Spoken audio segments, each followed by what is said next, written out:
முதல்ல நம்முடைய ஜெபம் எப்படி இருக்கணுமா? இயேசு கிறிஸ்து சொல்றார் பாருங்க, எங்கள் பாவங்களை எங்களுக்கு மன்னியும். அல்லேலூயா.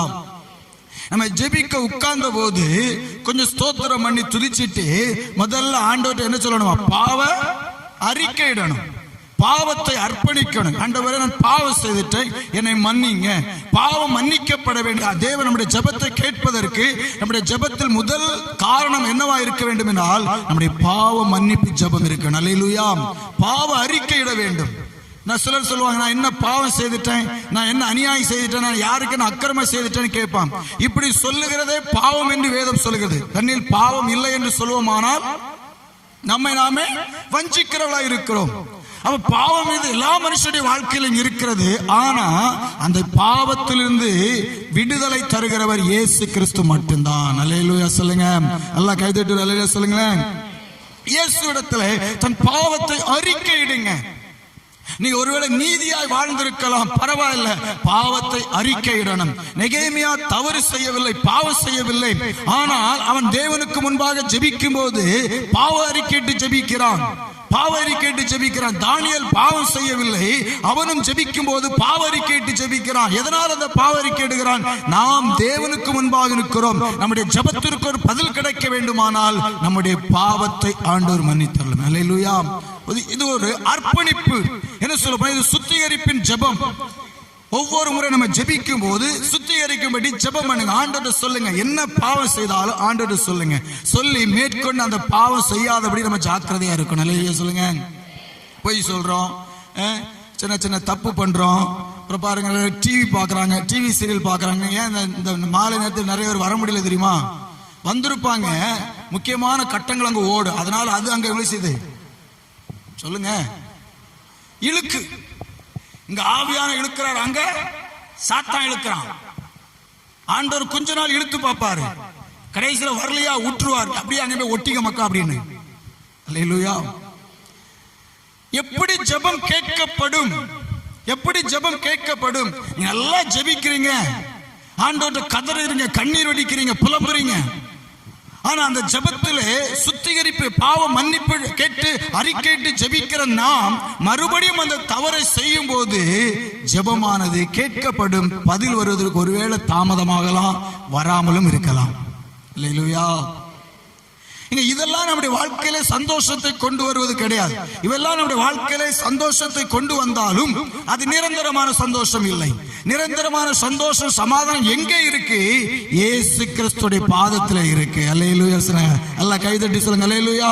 துக்கத்தோடு, துயரத்தோடு, வேதனையோடு கூட வந்து கொஞ்ச நேரம் பாடுறோம், துதிக்கிறோம், ஆராதிக்கிறோம், ஆண்டவருடைய வார்த்தைகளை கேட்கிறோம். கேட்கும் போது நம்முடைய இருதயத்தில் இருக்க எண்ணத்தை அறிந்தவர், நம்முடைய பாரத்தை அறிந்தவர் நமக்கு அவர் தம்முடைய வார்த்தைகளை தந்து நம்முடைய எல்லா விதமான குறைகளை நம்ம சொல்லி ஆண்டவர் நம்மிடத்தில் பேசும்போது நம்முடைய இருதயம் எவ்வளவாய் பூரித்து மகிழ்கிறது. அல்லேலூயா. ஆண்டவர்கிட்ட அறிக்கையிடுங்க, அறிக்கையிடுங்க. பாருங்க, 2 மனுஷன் தேவ சமூகத்தில் போய் ஜெபம் பண்ண போனா, ஒருவன் தான் செய்த பாவத்தை சொல்லி ஜெபிக்கிறான், ஒருவன் பாவியாக என் மேல் கிருபை. ஒரே வார்த்தை தான், வீணான வார்த்தையை சொல்லி அலப்பாண்டான். அவன் செய்த பாவத்தை அவன் ரசிச்சு சொல்றான். நான் களவு செய்துட்டேன், நான் அநியாயம் செய்துட்டேன், அக்கிரமம் செய்துட்டேன், நான் விபச்சாரக்காரன், அதை செய்துட்டேன், இதை செய்துட்டேன் அப்படி சொல்லி அந்த வார்த்தைகளை சொல்லி தன்னை அவன் மேன்மையா அந்த ஜெபத்துடைய கருத்தை அவன் ரசித்து சொல்லுகிறதா இருக்கு. ஆனால் ஒரே ஒரு மனுஷன் பாவியாக மேல கிருபையார். எல்லாம் பாவம் தான், எல்லாம் பாவம் தான். ஆனா அந்த பாவத்தை வர்ணித்து சொல்வதை பார்க்கிலும் மனஸ்தாபப்பட்டு தன் மார்பலை அடித்துக் கொண்டு தன் தலையை தேவன் நோக்கி ஏறெடுக்க முடியாமல் கூட தலை குனிந்து ஒரே ஒரு வார்த்தை சொன்னான் பாருங்க. ஆண்டவர் சொல்றார், அவன் அல்ல இவனே நீதிமானாக்கப்பட்டான். அல்லேலூயா. ஒரு வார்த்தை சொல்லு, மனசார சொல்லுங்க, ஆண்டவரை கேளுங்க. ஆண்டவரே, இந்த காரியத்தை விட முடியல, நீங்க எனக்கு கிருபை தாங்கன்னு கேளுங்க. ஆண்டவர் மெய்யாகவே கிருபை தருவார். டிவி சீரியல் பார்ப்பதற்கு டிவி சீரியல் பார்ப்பதற்கு சில குடும்பங்கள் கணவன் மனைவி சேர்ந்து வாழ முடியாமல் பிரிந்தே இருக்கிறாங்க. ஏன்னா கணவன் தடை செய்கிறான், இதை பார்க்க கூடாது, இது பாவம், இது தவறு, இது ஆண்டவருக்கு பிரியமான காரியம் இல்ல அப்படின்னு சொல்லி தடுக்கிறாங்க. ஆனா அவர்களுக்கு வாக்குவாதம் வந்து அதை விட முடியாமல் கணவனை விட்டு பிரிந்து இருக்கிறாங்க. இன்னைக்கு கிறிஸ்தவ ஜீவியத்தில் நடந்து கொண்டு, கிறிஸ்தவ குடும்பத்தில் நடந்து கொண்டிருக்கிற காரியம் அவங்களுக்கு எது மேன்மையா இருக்கு? எது மேன்மையா இருக்கு? மாயை, ஒன்றுமில்லாதவை. அல்லேலூயா. மனுஷனுடைய கட்டுக்கதைக்கு சாய்ந்து போக வேண்டிய காலம் அது இப்பொழுது வந்தது. நீங்க இதெல்லாம் ஒரு கட்டுக்கதை. நீங்க அங்க நடக்குதா நம்ம வாழ்க்கையில நடக்கு, நம்ம வாழ்க்கை நடக்குதா அங்க நடக்கு. அல்லேலூயா. நீங்க எதை நீங்க பாக்குறீங்களோ அதான் உங்க வாழ்க்கையில நடக்கும், உங்க வீட்டுல நடக்கும். ஏன்னா வித்தியாசமா ஒன்னும் கண்டுபிடிக்கலையே, வித்தியாசமா ஒன்னும் செய்யலையே. ஆனா எது நடந்தாலும் நான் தேவனோடு கூட சஞ்சரிக்கும் போது, ஜபிக்கும் போது, நம்முடைய வீட்டுல ஒரு தேவனுடைய துதித்து பாடுகிற பாடல் சத்தம் கேட்கும் போது, நம்முடைய இல்லத்தில் நமக்கு நேரம் கிடைக்கும் போது, ஜபிக்கும் போது, வேதம் வாசிக்கும் போது, அந்த வீடு முற்றுமா தேவ மகிமையினால், தேவ பிரசன்னத்தினால் நிரம்பி இருக்கும். அல்லேலூயா. பாவம் செய்வதற்கு பிசாசன உள்ள வரவே முடியாது. யோபு உள்ளுக்குள்ள நீதிமானா இருக்கிறான், பாதுகாப்பா இருக்கிறான். உள்ள சுத்தி வந்தான் சாத்தான், சுத்தி வந்துட்டு தேவ சமூகத்துல போய் நிற்கிறான். ஆண்டவர் கேட்கிறார், நீ எங்க இருந்து வர்ற அப்படின்னு. அல்லேலூயா. அவன் என்ன சொன்னான்? ஊரெல்லாம் சுத்தி பார்த்துட்டு வர்றேன். அல்லேலூயா. ஊரெல்லாம் சுத்தி. அப்ப ஆண்டவரே கேட்கிற, என் தாசனாகி யோபு மேல் நீ கவனம் வைத்தாயோ? அப்படியான நீ அவனை பார்த்தியா? எல்லா இடத்தையும் போயிட்டு வந்திய, என் பிள்ளைய பாத்தியா? நீ சுத்திட்டு வந்திருக்க நேரத்தில் என் பிள்ளை என்ன செய்துட்டு இருந்தாங்க? எங்க வீட்டுக்கிட்ட நீ போனியா? அவங்க என்ன செய்துட்டு இருந்தாங்க? ஜெபம் பண்ணிட்டு இருந்தான், வேதம் வாசிச்சுட்டு இருந்தாங்க, துதிச்சுக்கிட்டே இருந்தாங்க. அங்க வீட்டுல ஸ்தோத்திர சத்தம் கேட்டுட்டே இருந்துச்சு. அல்லேலூயா. எதனால அங்க அவன் தேவனை நேசிக்கிறான், தேவன் அவனை சுற்றிலும் பாதுகாப்பை கொடுத்திருந்தார். கைதட்டி அல்லேலூயா சொல்லுங்க.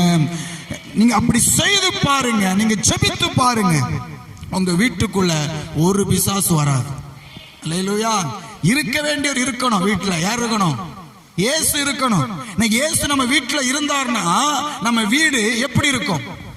அங்க ஒண்ணு வேண்டாம், உங்க வீட்டுக்கு இப்போ ஒரு கனத்துக்குரியவர் வந்திருக்காங்க, ஒரு முதலமைச்சரோ இல்ல ஒரு எஸ்பியோ இல்ல ஒரு கலெக்டரோ வந்திருக்கிறாங்க. உங்க வீட்டுல நீங்க பிள்ளைங்க பாட்டு பாடுது, இல்ல பாட்டு போட்டு இருக்காங்க, டிவில போட விடுவீங்க?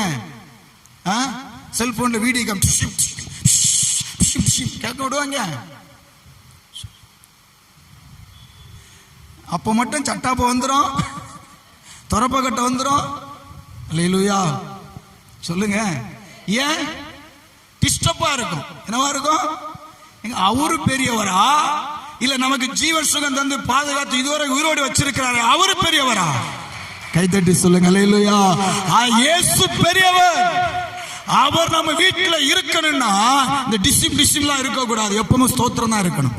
அதற்கு நம்ம அர்ப்பணிங்க, பாவ மன்னிப்பு கேட்டு ஜெபிங்க, நம்முடைய பாவத்தை அர்ப்பணிங்க. ஆண்டவர்கிட்ட சொல்லுங்க, ஆண்டவரே என் பாவத்தை மன்னிச்சிருங்க, என் வாழ்க்கையில என்ன குறை இருந்தாலும் மன்னித்துருங்க ஆண்டவரே, பரிசுத்தப்படுத்துங்க. நாளுக்கு நாள் நான் உம்மிடத்துல கிட்டி சேரும்படி தேவன் எனக்கு உதவி செய்யுங்க. அல்லேலூயா. இயேசு சொன்னார், நீங்க ஜெபிக்கும் போது பாவத்தை மன்னித்து ஜெபம் பண்ணுங்க. ஆண்டவர்கிட்ட மன்னிப்பு கேளுங்க, அறிக்கையிடுங்க. என்னென்ன குற்றங்கள் செய்து ஜெப நேரத்துல ஆவியான உணர்த்துவார். நீங்க ஜெபிக்க தொடங்கினீங்கன்னா ஒரு மனமா நீங்க ஜெபம் பண்ணீங்க, நல்லா ஜெபிக்க அந்த நேரத்துல கர்த்தர் உணர்த்துவார். அதை நீங்க அறிக்கையிடுங்க. மறுபடியும் சொல்லணும், ஆண்டவரே இந்த பாவம் இனி என்னை தொடரக்கூடாது. அல்லேலூயா.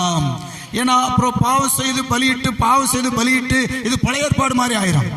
அப்படி இருக்க கூடாது. பாவம் செய்தாச்சு, உணர்ந்தாச்சு, ஆண்டவரை அறிக்கையிட்டாச்சு, அதற்கு பிற்பாடு பாவம் செய்ய தன் பாவத்தை மறைக்கிறவர் வாழ்வடைய மாட்டான். அவள் அறிக்கை செய்து விட்டு விடுகிறோனோ இரக்கம் பெறுவான்னு சொல்லுங்க. அப்ப முதல்ல நம்ம ஜெபம் எப்படிப்பட்டதா இருக்கணும்? நம் பாவத்தை மன்னித்து ஜெபம் பண்ணணும். அல்லேலூயா. உய்து பாருங்க, என்ன தப்பு சொன்னாலும் நீங்க உய்து பாருங்க. நீங்க உங்களுக்கு தெரியும், அதை நீங்க உய்து பார்த்து ஆண்டவருடைய மனம் திரும்புங்க.